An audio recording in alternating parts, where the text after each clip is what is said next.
I was sleeping in my bed and I put my toe down. I just felt this hot and I looked up to see what it was, and then all I saw what it was is just a fire, and I screamed. With the alarm raised, Erin's father Jim called the fire brigade and 3 units were at the blaze within minutes. Erin's bedroom was severely damaged by the fire, with the remainder of the house affected by smoke and water damage. Firemen believe the blaze started in a faulty electric blanket. Sifting through the mess this morning, Erin's mother Lynn praised her young daughter.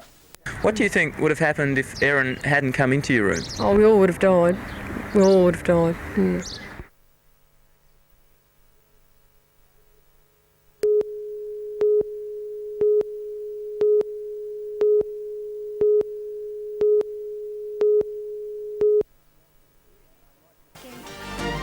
An unlikely hero following a house fire in Mayfield this morning. 6-year-old Erin Lowe raised the alarm to evacuate her family from the burning home.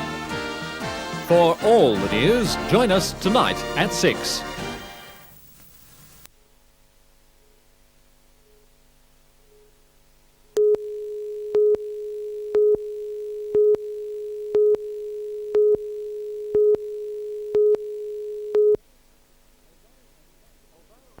Although a state election is at least 2 years away, the Miners' Federation is already looking at 4 northern electorates: Swansea, Upper Hunter and Lake Macquarie, as well as Cessnock. Marie Callaghan says she's stunned but delighted by the miners' approach, and although any pre-selection ballot would be 18 months away, she will seriously consider the support. I'd be less than frank if I said I was without ambition. And I think maybe the time has come for me to come out in the open with that ambition. And so what sort of difference do you think the backing of the Miners' Federation could have? Makes an enormous difference. These men are the backbone of the Hunter. These are the reason that the Hunter is such a rich region as it is. These are men who put their life at risk every time they enter the workplace. It meant an enormous amount to me personally. There is to be a redistribution of boundaries before the next election, which further clouds the issue. But at present, Cessnock has 2,000 Miners' Federation members on the electoral roll, so the flow-on effect could be substantial. Our members have wanted us to declare our hand and wanted us to see that we were supporting worthwhile candidates. And it now gives Marie the chance to sit back and make a judgment of that support that we've given her and decide whether, in fact, she will take up that offer. And it gives her plenty of time to establish herself for that seat and to the work that she will have to do.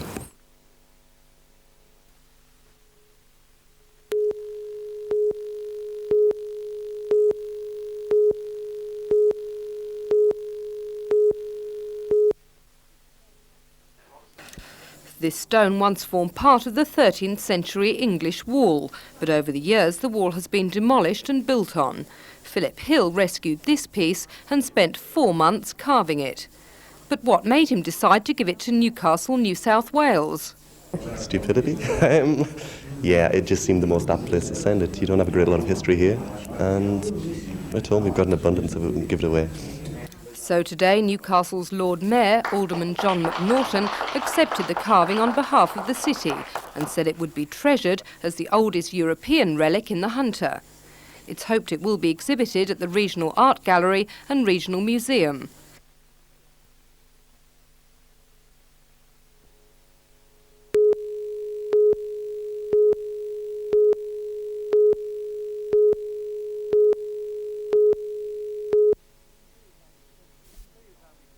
Lee is only 17 years old and is already being pencilled in as a future Mr. Universe.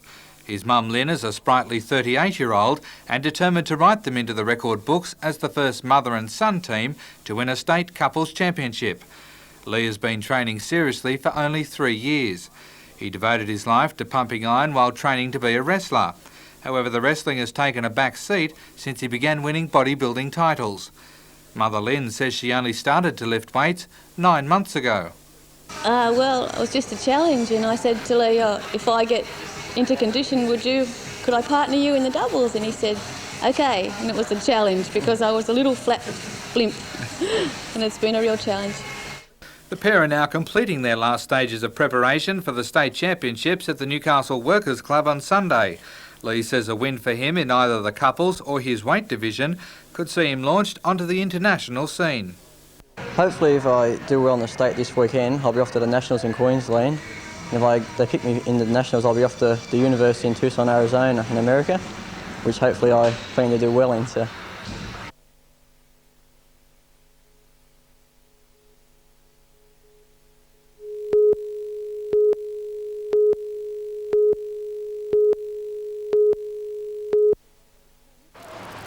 Newcastle local court was told today that 39-year-old Barry Arthur Phillips began his trail of destruction at this Adamstown chemist shortly before 6:30 last night. Witnesses say he threw a rock through the shop window before making off for the nearby police station, with two concerned onlookers hot on his heels. They told police Phillips tried the front door but found it was locked. The station's two on-duty officers were out on patrol at the time. So he went to the side door and allegedly smashed it in. That was when one of the witnesses ran to a phone box to call police. 5 minutes later, Adamstown's two officers arrived back to hear a chorus of crashes and smashes coming from inside the station.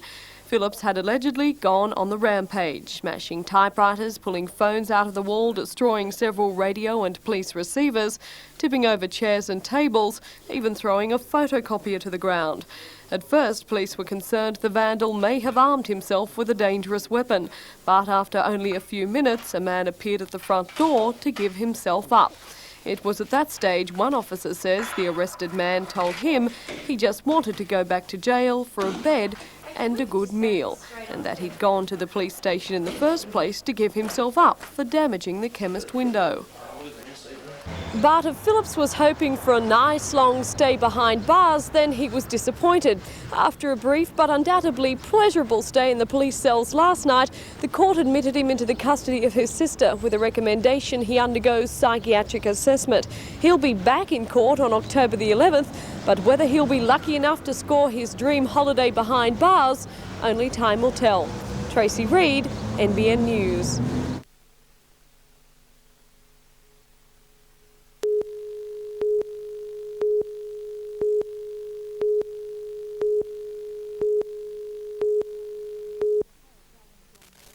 Val and John Merritt were horrified when they learnt of the early release scheme, a system which could see many current New South Wales prison sentences reduced by up to a third. Their horror was born of personal tragedy. Our son, Stephen Victor Merritt, was treacherously and cold-bloodedly killed over his back fence one night at the instigation of his wife of barely 9 months. Judith Margaret Merritt and Craig Lindsay Johns were sentenced to life imprisonment for the murder. A third defendant, William Mark Sumner, was convicted as an accessory and sentenced to 15 years with 9 years non-parole. But Val and John Merritt fear these sentences could be drastically reduced, allowing their son's murderers back on the streets well before their terms expire. Their fears have prompted a determined campaign against the early remission scheme. This petition is the fruit of their labour. More than 8,000 signatures condemning the automatic remission of prison sentences. We are fighting this for everybody who is in the same position as what we are, and there is a heck of a lot in this position. So I just hope. On Stephen's grave, we've got an epitaph. And it says that unlike our unspoken goodbyes, our memories will take voice and live forever. And that's all we've got, is memories. And to keep faith with those memories, I believe that we've got to try and do something in this instance.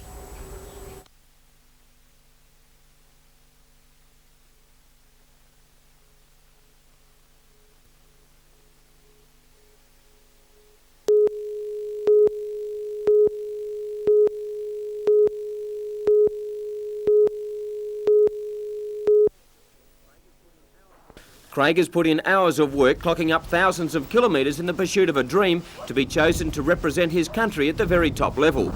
He has already travelled to Europe as a member of the national team that competed at the recent World Titles, and he returned home hoping that his form overseas would help him make the Commonwealth Games team. And when the 26 names were finally released, Craig Chaplin's was amongst them. It's quite a relief to know that they've favoured me for the team, and hopefully I can come up with the goods. You put in a lot of work to get there? Yeah, well, it's been lead up of over, 9 months now, and it's coming closer to the day, and hopefully I can see myself riding well in Auckland. Craig is aware that he can't take a rest and wait to get on the plane to New Zealand. There's a lot more ground that has to be covered. There's a lot of hard work coming up, and a lot of competitive training against the team to try and get a good position in certain races, so it looks like it's going to be a tough road. With a good performance at the World Titles, Australia are firm favourites to take gold in the road races at the Games. We rode the World Championships when we were the first Commonwealth country, which is gives us an idea of how we're going, and if we can bring it all together and do some proper good training, we can hopefully look at a gold medal, yeah.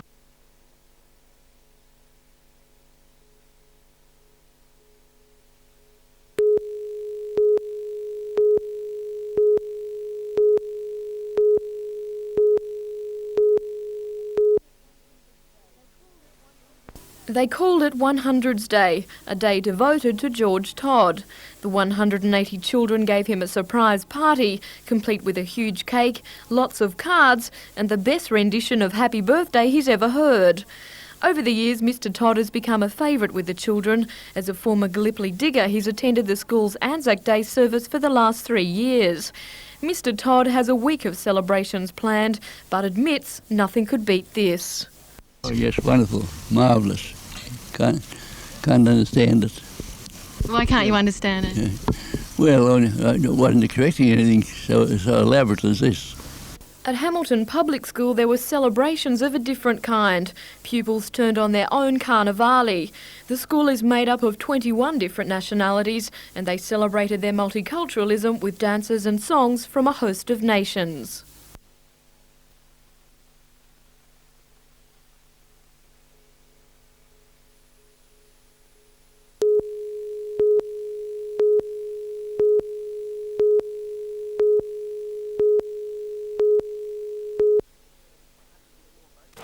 .104 boats from 14 clubs competed down the middle of the lake between Warners Bay and Spears Point, and conditions were more than fair for the first official New South Wales rowing regatta to be held in Newcastle. As expected, the Sydney clubs dominated most of the events, with the Leichhardt Club winning the point scored championship with 30 from the University of New South Wales, Nepean, and then the Hunter Club in 4th position. Not bad for a club that has just been reformed. Probably the highlight of the day was the tremendous effort by national women's sculling champion Gillian Campbell, who rode the 2,000 metre course in 8 minutes 21 seconds, an incredible 25 seconds ahead of her nearest rival. Hunter had success in their divisions of the men's fours.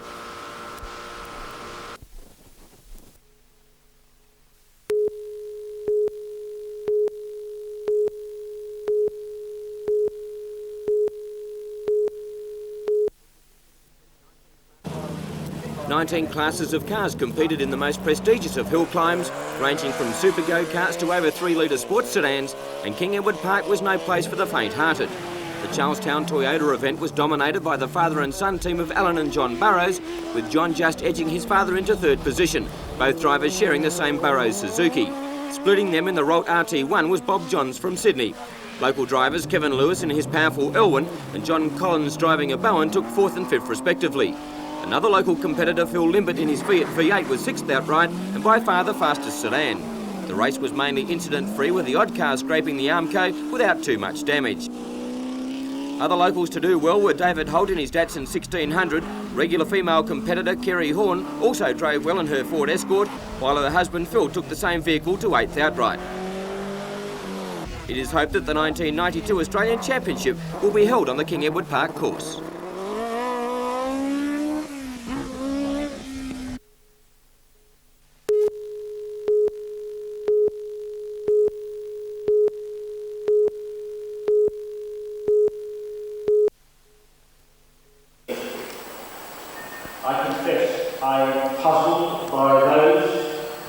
I'm sure we're all aware of that.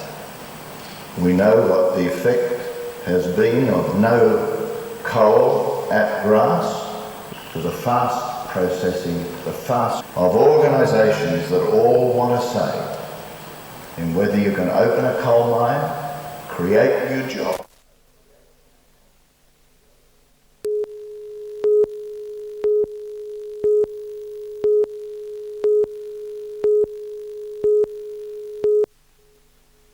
Inconvenience will be caused, particularly to listen to at the moment, but you're $3.98 for a periodic terrace, and also possibly the one at Toronto make their payment by the housing policy.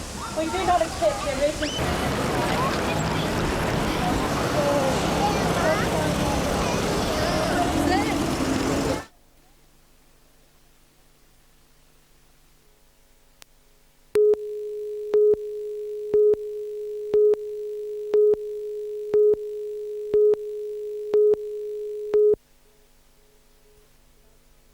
In the Hunter Valley and on the Central Coast, the Electricity Commission owns two coal companies, Elcom and Newcom Collieries. The 10 mines owned by these companies and Huntley Colliery on the South Coast are to be split in two, forming Power Coal and Premier Coal. Those mines controlled by Power Coal will be retained by the Electricity Commission. They include Kurrambong, Munmora, Mayuna and Ye, while those mines which produce quality export coal will be sold. They are Awabba, Liddell, Newstan, Newvale and Newvale No. 2. The Commission's interest in the Mount Arthur South project near Muswellbrook has also been targeted for sale. Minerals and Energy Minister Neil Pickard, who announced the move this morning at the Coal Industries Discussion Day, said privatisation would guarantee increased efficiency and would ultimately mean cheaper electricity. So are you saying that the sale of these mines will see cheaper electricity? I'm looking forward to that. I'm looking forward to it very much in the competitive market we'll enter into. The Minister stressed the sale of the mines would not affect employment. However, John Maitland of the Combined Mining Unions believes privatisation will mean job losses. Rationalisation and privatisation have stood for one thing in the past, and that's a decrease in labour. And the only rationalisation programs and privatisation programs that I know of have seen several thousands of jobs go. Mr Maitland says selling off those mines with export potential will take much needed revenue away from the state. Private coal producers have demonstrated over the last 2 years that they can't run the industry. They've shown that in an expanding industry, when there was competition in there, they caved in first of all to price, and quite clearly if the electricity industry in New South Wales is going to be left in their hands, there needs to be a question put over the whole of this particular issue. Mr Pickard refused to reveal details of the sale, claiming the facts and figures were being reviewed by an appointed committee. However, he did say the mines will be sold by the end of the financial year. Barry Ritchie of the Coal Association says the government is likely to reap more than $150 million from the mine sale. It depends on the amount of reserves that exist in the ground and the value of the mine and the export value of the coal in it. We have put a figure on it of the order of $150 million. Let's just say a lot of money.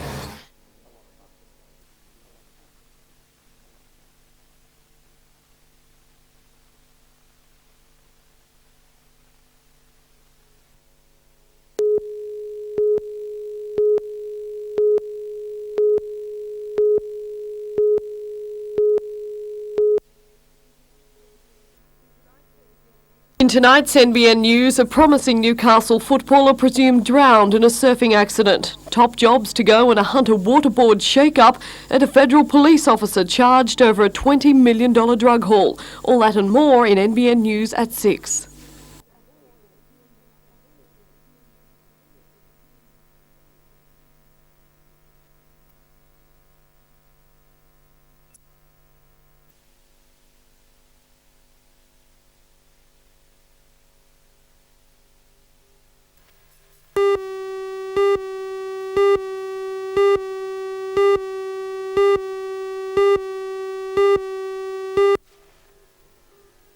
In the news tonight, pilots continue to hold out for direct negotiations with airlines on their pay rise. Industrial upheaval feared at Lake Macquarie Council over a report critical of its engineering services, and a Sydney parade for our Ashes winning cricketers. That's NBN News at 6.